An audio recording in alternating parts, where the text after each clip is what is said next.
for new construction, my understanding for retrofitting buildings, like you mentioned, the payback period is much longer. For example, Google just did a big retrofit of all their buildings. It's a 7-year payback period, but Eric Schmidt made the investment to do that. The state of California could make a similar investment in retrofitting all of their offices. That's going to require bonds, and Bill Walker's in favor of that. There's not a lot of appetite for making that kind of public investment to retrofit state buildings, which have a huge environmental impact, but the money takes a long time. Yeah, that was a good point for those of you who may not have heard.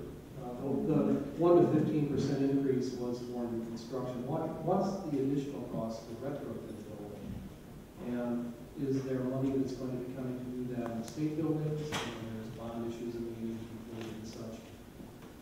We've looked at that, and we encourage retrofitting of existing buildings. We give advice on the loss control side about that. Our coverage certainly encourages it. But to be able to step back and say, what is the additional cost to retrofit that building? It depends on too many factors. I know that there are firms, there's development firms that have a business value proposition now to buy old Class B and C office buildings, older office buildings that don't have high-class tenants in them, to do upgrades, complete gutting the building and rebuilding essentially, and turn them into Class A buildings. And their business plan considers that they're going to be able to buy those buildings at a bargain price. They have construction operations included in the development. They're able to rebuild the buildings, and if it's a Class A office building, the resale value, the rental value is going to be high enough where they're seeing a fairly quick return, 5 years maybe, on their investment. Other buildings are so bad, so energy inefficient that maybe there's not much that can be done with it. Fireman's Fund also insures historic buildings, and we have green insurance coverages for historic buildings.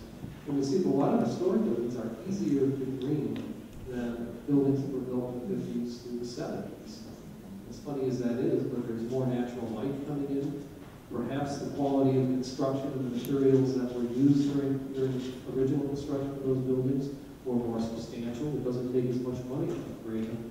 But you've got an office building built in the 70s that's all steel and glass. You have to replace all the windows, you have to do all the lighting, you have to redo the roof, you have to redo the HVAC system. You know, that building could be very expensive.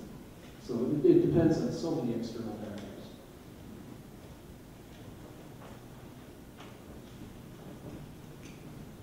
I guess I don't necessarily have a question.